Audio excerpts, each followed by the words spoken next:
Bonjour à tous et bienvenue à Belles Lettres, votre magazine littéraire qui reçoit pour vous, messieurs, Jephté Mbangana, un jeune écrivain congolais actuellement étudiant en droit à l'université de Kinshasa et auteur d'une pièce de théâtre, La mentalité de crabe.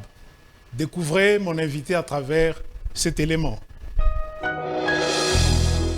Jephté Mbangala est un jeune écrivain congolais né le 8 juillet de l'an 2000 dans la ville de Kikwit. Il a fait ses études primaires au complexe scolaire Marie-Martine. Après avoir passé 6 ans au petit séminaire de Kinzambi où il sortit diplômé d'État en latin philosophie, le jeune écrivain refusa pour des raisons personnelles de continuer sur le chemin de la prêtrise et opta pour les études de droit à l'université de Kinshasa où il évolue jusqu'à ce jour. Passionné de la littérature, Jephté Mbangala écrit depuis le petit séminaire. Son premier livre, La mentalité du crabe, écrit pendant qu'il était en 5e secondaire, est édité et publié cette année aux éditions du Pangolin de Belgique. Jephté Mbangala est également président de l'ONG Youngers for Development qui œuvre dans la promotion de bonnes mœurs ainsi que de l'éducation, particulièrement chez les jeunes. Invité des Belles Lettres, Jephté Mbangala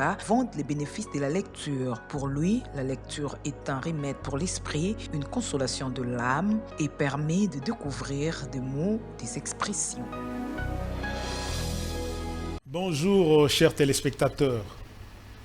Aux âmes bien nées, la valeur n'attend point le nombre des années, a dit Pierre Corneille. Aujourd'hui, effectivement, je reçois pour vous un jeune écrivain congolais, actuellement étudiant à l'université de Kinshasa et auteur d'une pièce de théâtre. C'est avec lui que je vais m'entretenir autour de la littérature et de sa publication. Bonjour, Monsieur Josué. Bonjour, Monsieur Laurent. Bonjour. Bienvenue à Belles Lettres. Merci, merci. C'est un grand plaisir pour nous de vous recevoir autour de ce plateau de Belles Lettres pour un entretien autour de la littérature. Et pour moi aussi, c'est un grand plaisir, un honneur, je dirais, d'être reçu dans votre émission. Voilà, c'est un grand plaisir en tout cas. Quel effet ça vous fait de vous retrouver là, sur ce plateau de Belles Lettres, pour un entretien autour de la littérature et de votre pièce de théâtre, La mentalité de crabe? Déjà, c'est un honneur de venir parler à la télé, de venir parler aux lecteurs après avoir passé plusieurs temps dans l'écriture, en train d'écrire un bouquin. Et lorsqu'il est publié, c'est toujours un honneur de venir pour en parler et tout. Et moi, aujourd'hui, je dirais je suis submergé d'un sentiment euphorique.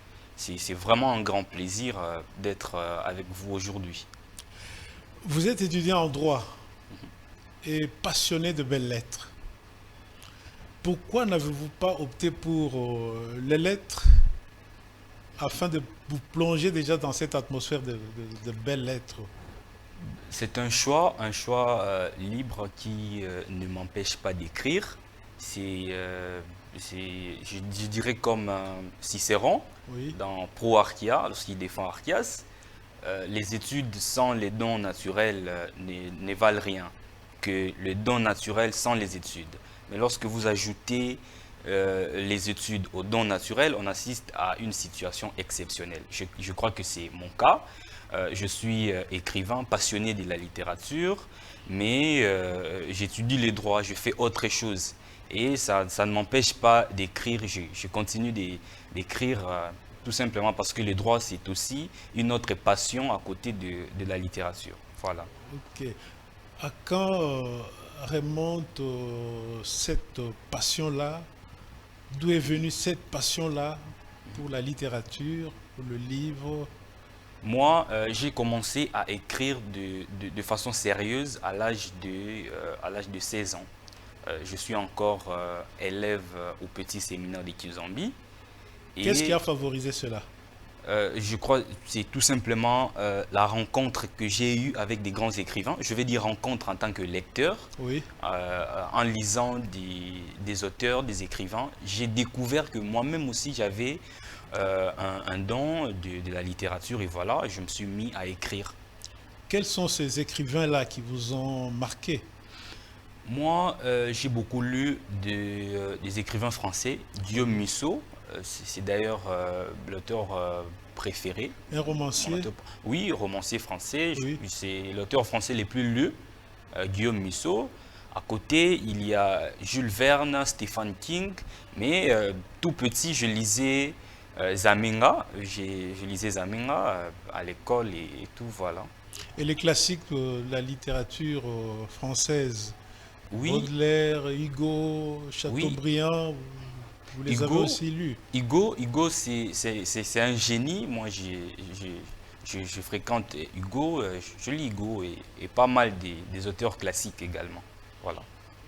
Quels sont les livres qui vous ont marqué?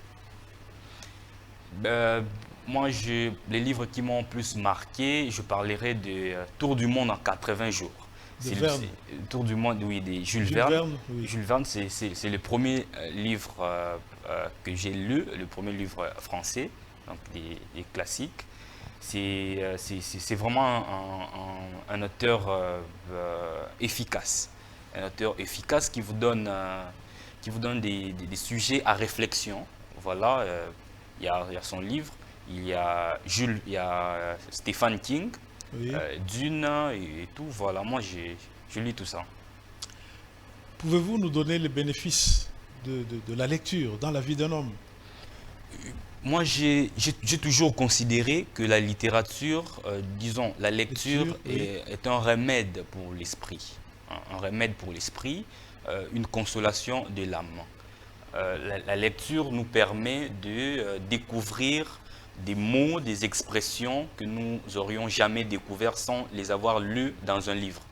Donc c'est pendant la lecture qu'on se retrouve seul, c'est pendant la lecture qu'on peut découvrir qui on est réellement. Donc il y a des multiples avantages en lisant les livres. Quel conseil pouvez-vous donner aux jeunes qui hésitent encore à se lancer dans cette aventure merveilleuse qu'est la lecture? C'est aussi par rapport à notre pays. Oui. Je dirais c'est aussi par rapport aux situations, la conjoncture de notre pays. Le climat ne favorise pas vraiment à ce que les jeunes se lancent avec passion, avec courage dans la littérature. Vu tout ce que nous avons dans le pays, il n'y a pas d'une grande politique sur le livre. Les jeunes sont encore dubitatifs pour se lancer. Mais quelles que soient des péripéties, moi je dirais toujours aux jeunes qui ont le talent d'écrire, de se lancer. Parce que la littérature, c'est un moyen pour nous de nous exprimer, d'exprimer tout ce que nous ressentons, nos pensées, pour les mettre en profit de la population. Et je dirais aux jeunes comme moi qui ont ce talent, de ne pas hésiter, mais plutôt de se donner, quelles que soient les difficultés auxquelles nous faisons face. À quand remonte votre premier contact avec le livre? Euh, ça doit être toujours lorsque j'étais au petit séminaire, en troisième des humanités. Oui. Là, j'ai commencé à fréquenter le livre, je l'ai dit de manière sérieuse, d'une façon trop sérieuse. Donc, parce qu'avant, on lit tout simplement pour lire, pour le plaisir.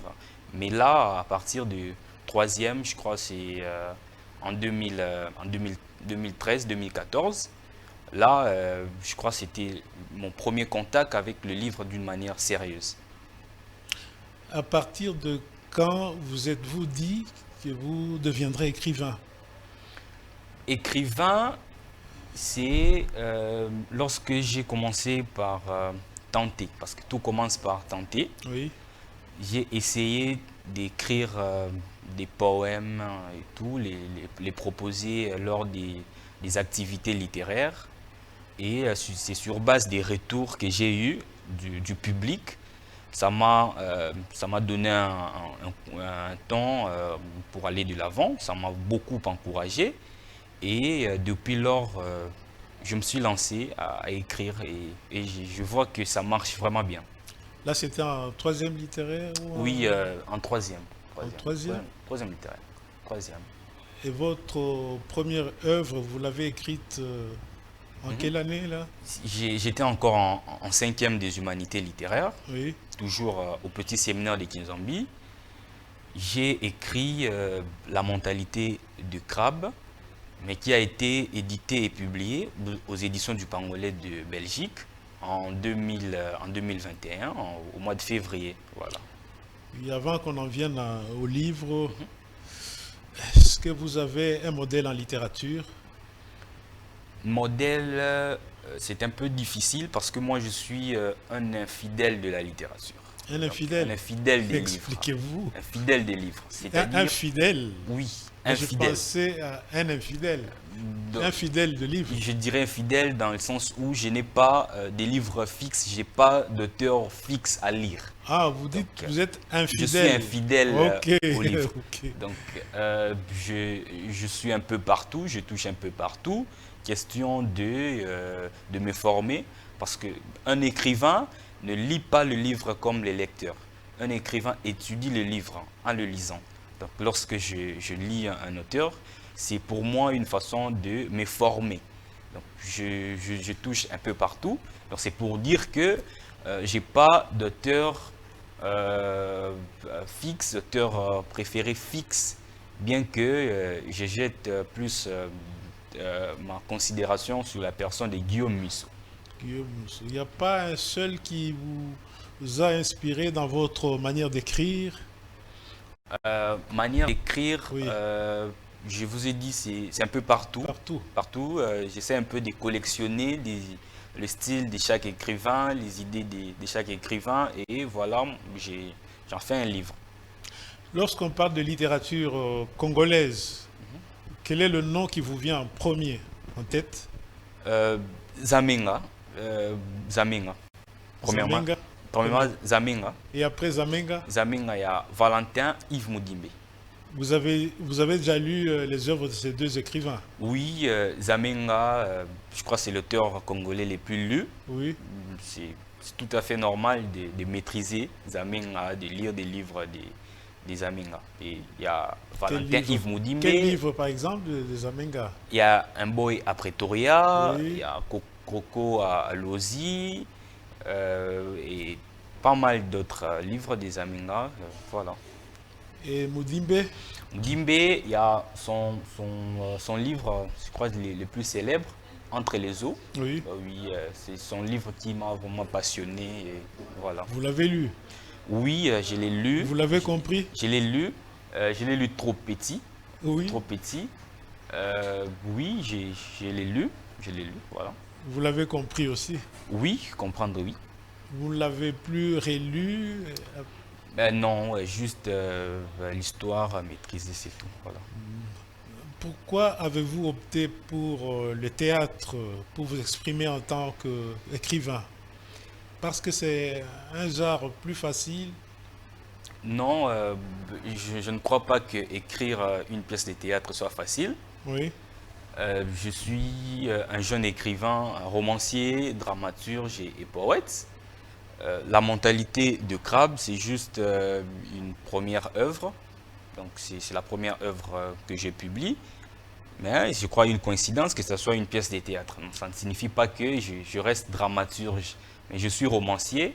Romancier, vous Je avez suis déjà écrit un roman? Oui, déjà un roman qui est en cours Qui n'est pas- d'édition. Ouais. Donc ça va être publié. On a voulu d'abord publier le premier livre que j'ai écrit lorsque j'étais encore élève, qui est La mentalité du crabe, une pièce de théâtre. Et après La mentalité du crabe suivra le roman. Les titres, Les romans. c'est quoi encore? Pour le moment, vu ce que j'ai entendu de mon éditeur, j'espère que c'est toujours important de ne pas donner aux gens une compréhension par procuration ou leur offrir un dîner avant l'heure. Je pense que le moment viendra où nous parlerons du roman de Jephté Mbangala. Voilà. Ok. Quelle mission assignez-vous à la littérature et particulièrement au théâtre? Je préfère commencer par le théâtre. Oui. Aujourd'hui, dans notre pays, je pense sans aucune tergiversation que le théâtre est négligé. Le théâtre est négligé. Je parle du théâtre classique, le théâtre en salle. Le théâtre est vraiment négligé. On n'assiste plus à des représentations théâtrales ou à des présentations théâtrales en salle où on voit des gens accorder plus d'attention. On assiste plutôt au théâtre à la télé, à la télé, au sketch et tout.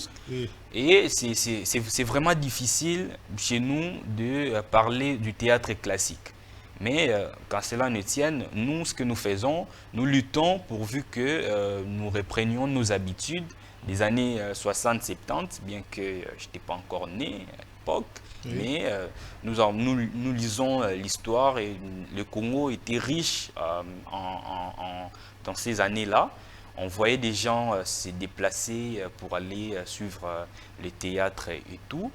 Et pour la mission de la littérature, moi je pense que la littérature c'est un moyen pour nous de révéler aux gens, révéler aux lecteurs tout ce qui est caché, tout ce qui est bon, tout ce qui a trait à l'éthique surtout. Tout ce qui a trait à l'éthique. Et je pense que c'est en cela la mission de la littérature. Si l'écrivain congolais devait penser ou écrire les Congos, vous pensez qu'il peut le faire en quels termes? C'est-à-dire critique de mœurs ou des antivaleurs Vous allez remarquer dans la mentalité de Crabe, j'ai été un écrivain, je dirais, très simple. Un écrivain très simple. Mon style caractérisé par la concision, par la clairvoyance totale, dans l'unique but de ne pas compliquer les choses parce que je sais à quelle société je fais face. Donc, je fais face à une société où la lecture est négligée et tout. Alors, pour mieux passer mon message, j'utilise un style très clair, un style caractérisé par la clairvoyance totale. Donc, je pense que pour écrire, pour parler aux Congolais, il faut le faire avec un style clairvoyant, un style très simple. Comme celui des Zamenga. Oui, pourquoi pas, pourvu que le message passe. Pourvu que le message passe, pourvu que l'homme saisisse ce qui est exprimé, ce qui est abordé dans le livre. Si on peut revenir à la question, l'écrivain congolais, s'il doit penser ou écrire les Congos, en quels termes?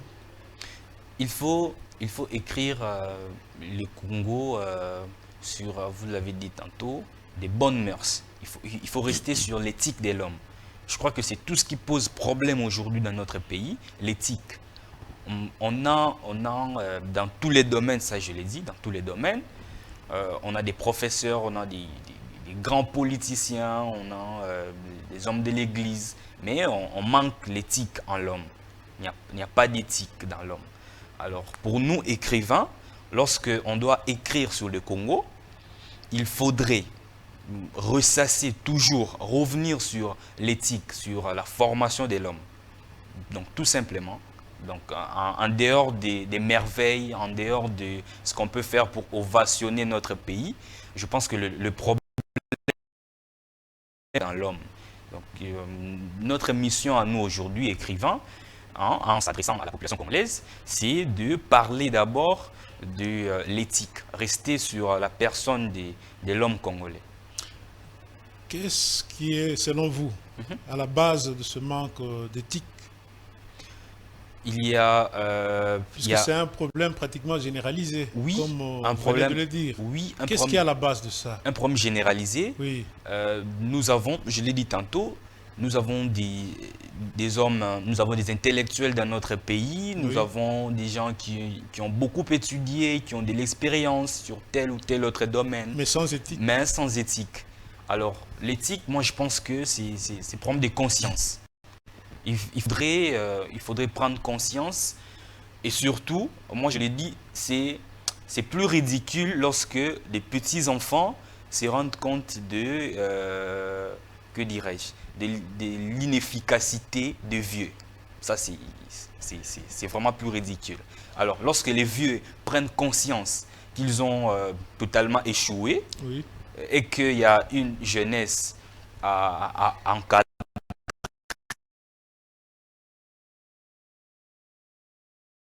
à tout prix le faire avec le cœur et tout en sachant que l'histoire peut nous rattraper et que, je l'ai dit dans d'autres interviews, l'histoire c'est ce qui nous permet de maîtriser tout ce qui viendra dans le futur. Donc moi je pense que tout ce qu'on fait aujourd'hui Oui. peut être écrit et surtout que nous avons des écrivains, des jeunes écrivains qui se donnent maintenant à l'écriture.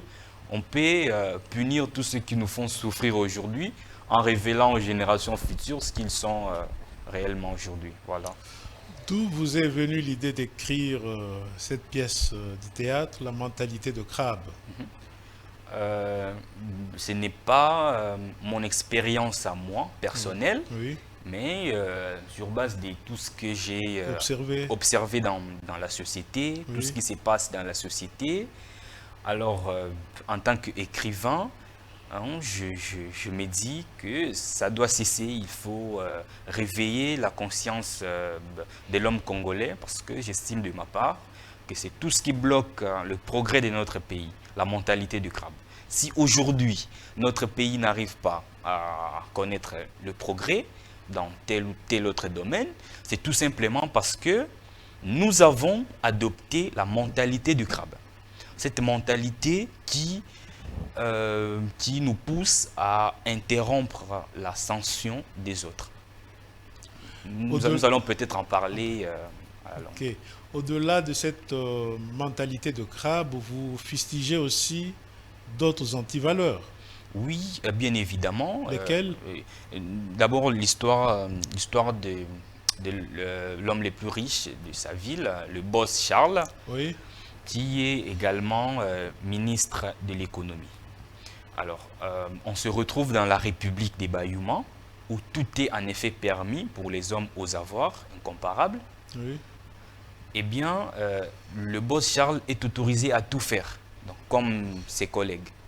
À tout faire, c'est-à-dire, il sort l'argent du trésor public comme il veut, quand il veut. Il se sert de ça pour faire du n'importe quoi. Et tout ça, ce sont les antivaleurs à bannir dans notre pays. Moi, je reste focus sur ça. Donc, Le détournement des deniers publics. Tout au long du livre, tout ça, ce sont des antivaleurs à bannir. Oui. À bannir. Parce qu'on retrouve dans l'histoire que le boss Charles serait l'homme le plus providentiel qui distribue de l'argent à n'importe qui intervient même lors des funérailles alors que ça ne relève pas de sa compétence. Donc je pense que tout ça, ce sont des distractions. Eh bien, si on doit revenir dans le contexte qui est le nôtre, dans notre pays, on devrait éviter ce genre de pratiques. Qu'est-ce que vous avez visé à travers, en écrivant cette pièce? Je vise plus le contraire de la mentalité du crabe. Donc, la mentalité du crabe pousse les humains à empêcher l'ascension des autres, à interrompre l'ascension des autres. Alors, en écrivant la mentalité du crabe, l'idéal n'est pas de présenter les choses d'une manière péjorative, non. L'idéal, c'est de pousser les gens à changer un peu de mentalité, Oui. de faire des choses autrement. lorsque vous avez quelqu'un qui vient, par exemple, vous êtes le responsable de Vera Pâturage, vous voyez quelqu'un qui vient, un jeune journaliste, je prends l'exemple, qui vient et qui a du talent, qui a vraiment du talent, qui peut faire en sorte que la chaîne avance et connaisse le progrès intense. Et qu'est-ce que vous devez faire? Puisque vous connaissez que peut-être les jeunes hommes possèdent plus de talent que vous, Oui. alors en ce moment-là, qu'est-ce que vous devez faire? Vous préférez lui mettre le bâton dans le roue, ou bien vous préférez l'encadrer et faire en sorte qu'il soit valorisé à l'échelle nationale? C'est ça la question en fait. Oui. Donc c'est tout ça la mentalité des crabes. La mentalité du crabe consiste en quoi? Alors là, je crois qu'on doit revenir à la définition du crabe. Oui. Le crabe, c'est un crustacé aquatique décapode. Donc, le crustacé aquatique décapode, ça signifie que les crabes ont des pinces. Des pinces. Alors, il existe ce qu'on appelle la théorie du crabe. Oui. Alors, selon la théorie du crabe qui a été médiatisée par un grand nombre de zoologistes, lorsque vous mettez un crabe dans un récipient, ça peut être un seau, le crabe va sans aucun problème s'échapper, sans aucune difficulté s'échapper. Mais lorsque vous mettez plusieurs crabes dans un seul et unique récipient, les crabes ne vont jamais s'échapper. Jamais. Pourquoi? Parce que le premier qui tentera de s'échapper sera systématiquement retenu et redescendu vers le fond par les autres.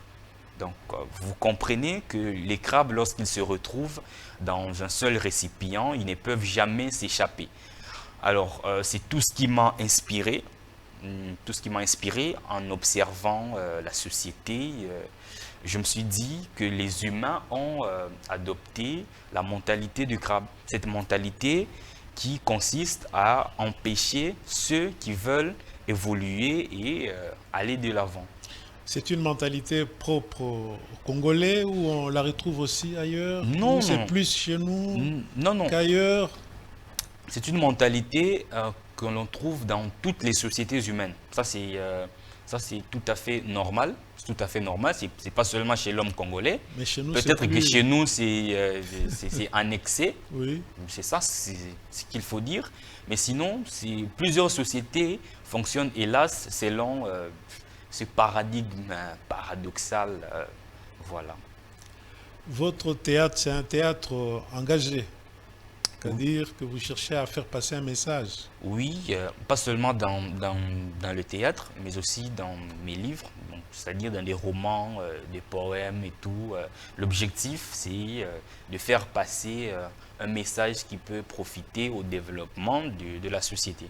Est-ce que toute pièce de théâtre, tout roman, tout recueil de poésie doit faire passer un message? Non, pas du tout, pas du tout. Mais dans le contexte qui est le nôtre, Oui. c'est tout à fait normal lorsque les écrivains congolais écrivent de penser toujours sur le développement de l'homme congolais. Ça, c'est très important parce qu'on peut écrire des livres juste pour la lecture simple, pour détendre l'esprit. C'est pas mauvais, c'est bien. Tout ça, ça aide pour la lecture, c'est vraiment bien pour l'épanouissement de l'homme. Mais dans le contexte qui est le nôtre, moi je pense qu'en tant qu'écrivain, on a cette responsabilité de travailler, d'éveiller la conscience de l'homme congolais, tout simplement. On a l'impression que les écrivains congolais sont plus focalisés sur l'aspect transmission de messages que l'aspect beauté de la littérature. Oui, je pense que c'est justifiable. C'est vraiment justifiable. Nous ne sommes pas à comparer aux écrivains français, américains et tout. Nous, on est congolais. Et dans notre contexte, je pense qu'on est encore au début. On est comme au XVIIe siècle en France. On est comme au XVIe siècle où les écrivains français cherchent d'abord à mûrir, à donner quelque chose à l'homme français. Et nous, dans notre contexte, je pense que c'est justifiable d'écrire, de travailler sur l'homme congolais. Et je pense que c'est un début, c'est un courant pour nous. Et je suis convaincu que les écrivains qui viendront après nous vont s'atteler sur ça, écrire des livres de 1000 pages, de 2000 pages et tout. Mais nous, pour le moment, ce qu'on peut faire, écrire juste un bouquin de 110 pages, 90 pages, juste dans les buts de véhiculer le message plus facilement, sachant encore que l'homme congolais ne donne pas du temps au livre. C'est difficile aujourd'hui pour l'homme congolais de prendre un livre de 1000 pages, de 2000 pages pour lire. C'est très difficile. Alors pour nous, notre responsabilité, c'est voilà, d'écrire un livre qui a un volume réduit. Aussi le message très fort, très frappant. Voilà. N'empêche que les Congolais ont aussi besoin de cette littérature d'évasion. Oui, Qui peut nous permettre de nous évader des dures réalités de la vie. Oui, bon. Enfin, il y a cette peur lorsqu'on est lecteur. Oui. Et puis lorsqu'on prend un bouquin, on a envie de dévorer les pages, d'arriver jusqu'à la fin de l'histoire et être consolé finalement. Et je pense que nous, on a également cette responsabilité d'emporter les lecteurs avec nous.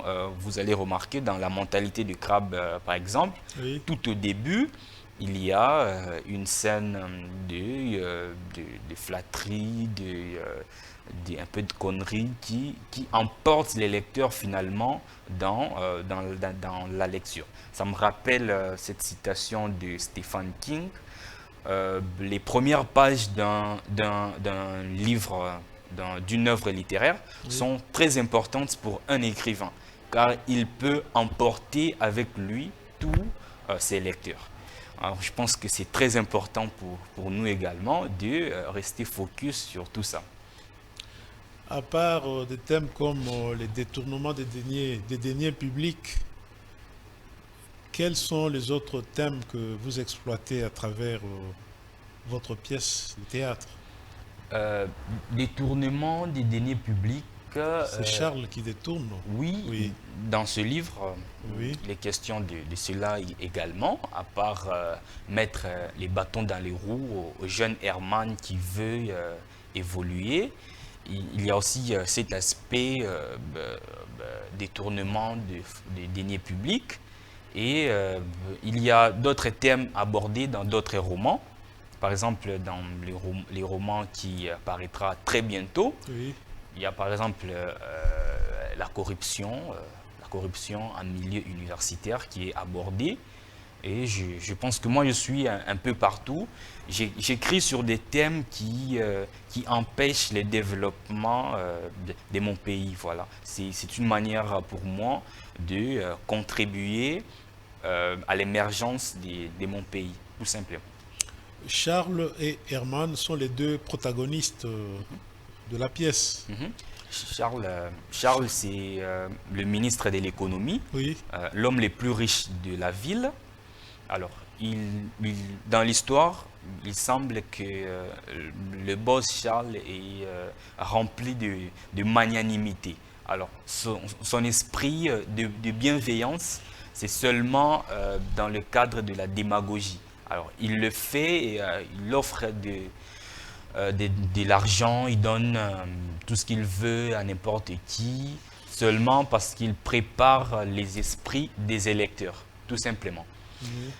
Alors, arrive un jour, il faut commencer par parler aussi de Herman. Oui. Herman, c'est le neveu à Charles.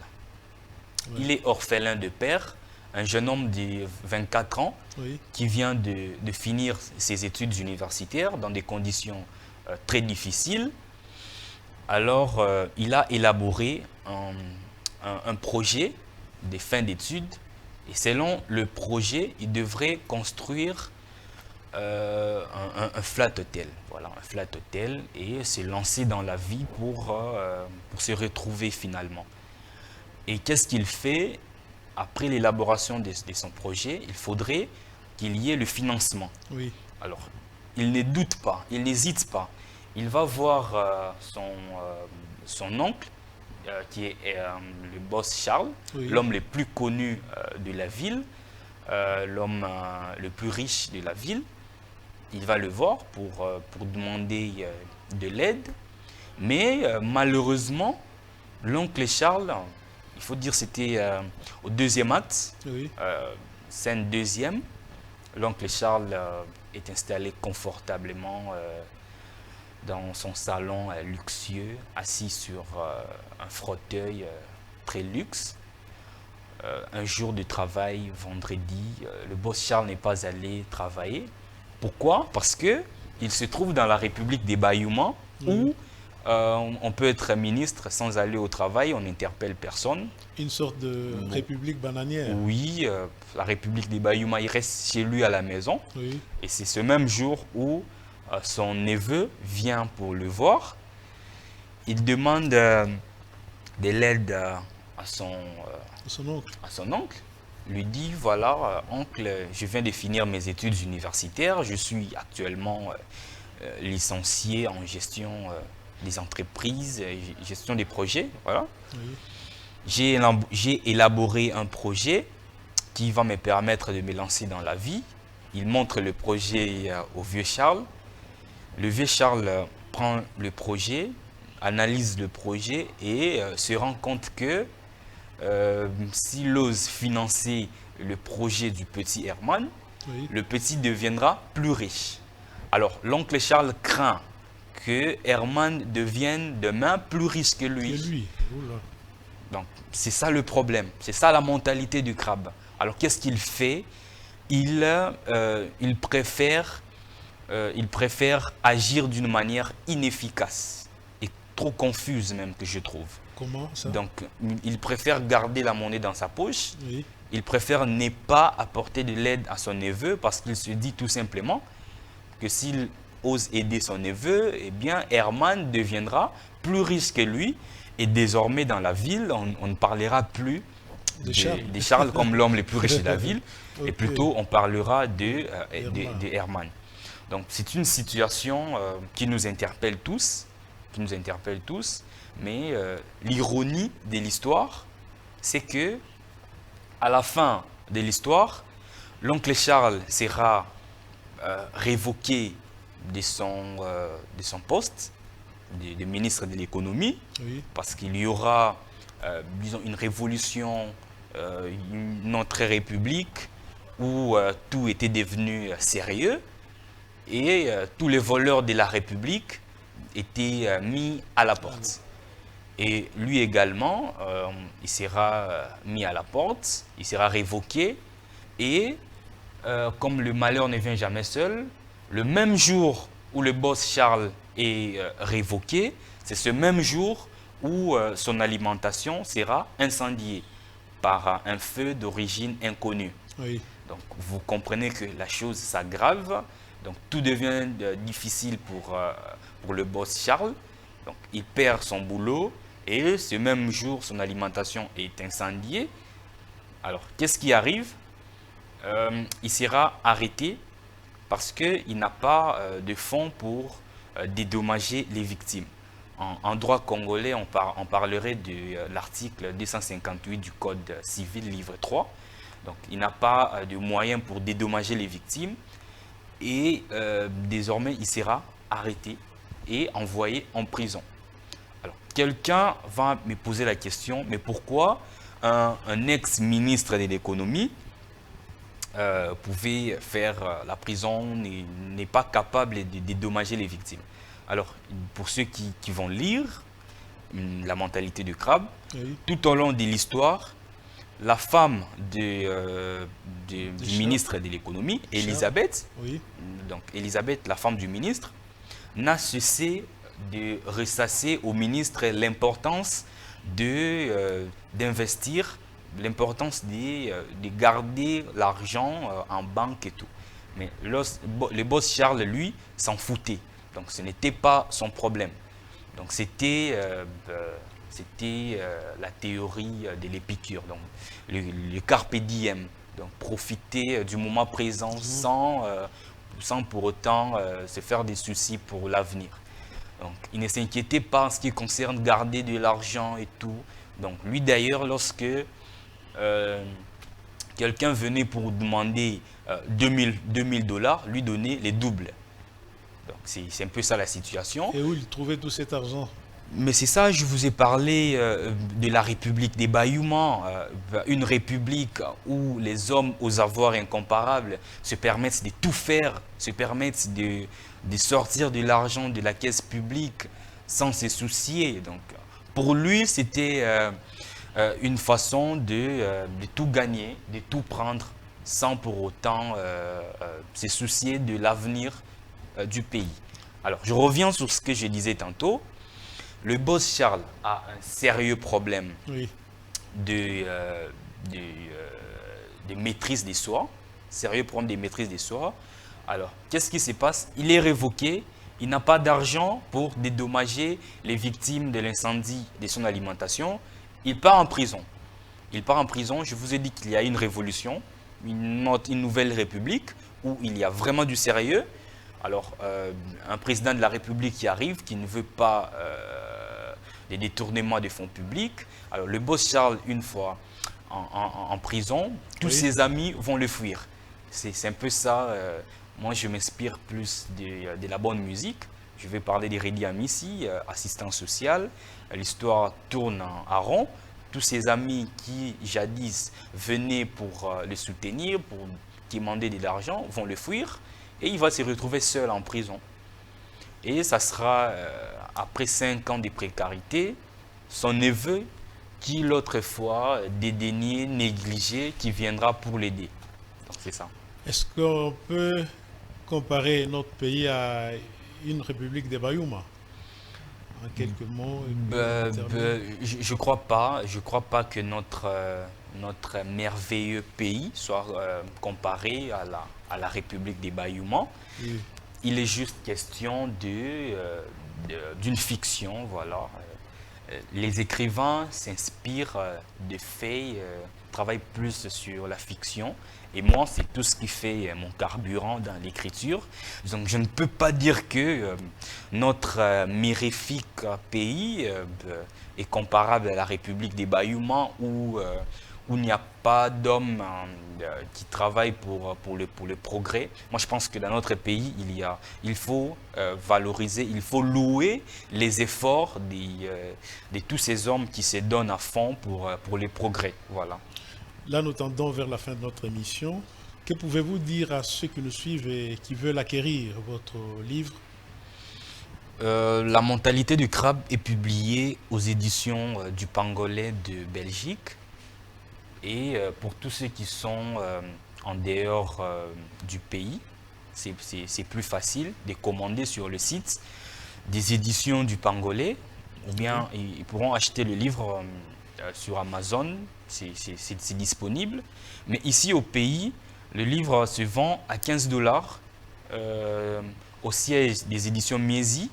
D'ailleurs, je rappelle que la présentation du livre est prévue pour le 20 mai. Et jeudi 20 mai, au siège des éditions Miesi, qui se trouve dans la commune de Kassavubu, l'avenue Sport, numéro 103, croisement des avenues Sayo et Sport. J'invite en tout cas les lecteurs à venir rencontrer les jeunes écrivains pour avoir aussi des dédicaces et tout. Et voilà. Avez-vous un mot à dire à propos de Belles Lettres, cette émission qui vient de vous recevoir? Pour moi, je l'ai dit au début, c'est un grand honneur et je tiens franchement à vous féliciter pour ce grand travail que vous faites dans le domaine littéraire.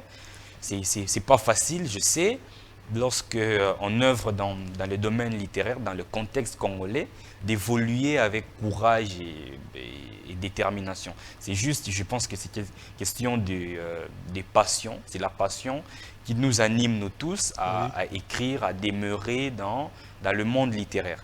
En tout cas, je vous remercie personnellement pour l'invitation. Oui. C'est un grand plaisir. Et j'aimerais que ça soit pour vous une continuation de recevoir des jeunes écrivains. Et voilà. que là nous sommes à la fin de notre émission et nous vous disons merci d'avoir répondu à notre invitation et surtout pour votre prestation. Merci et je vous remercie aussi. Merci. Chers téléspectateurs, aujourd'hui nous avons reçu un jeune écrivain congolais qui est actuellement étudiant en droit à l'université de Kinshasa, M. Josté Mbangana. C'est avec lui que nous nous sommes entretenus autour de la littérature et bien sûr de sa première publication, La mentalité de crabe. Nous vous disons merci et vous fixons rendez-vous au prochain numéro de Belles Lettres. Bye bye.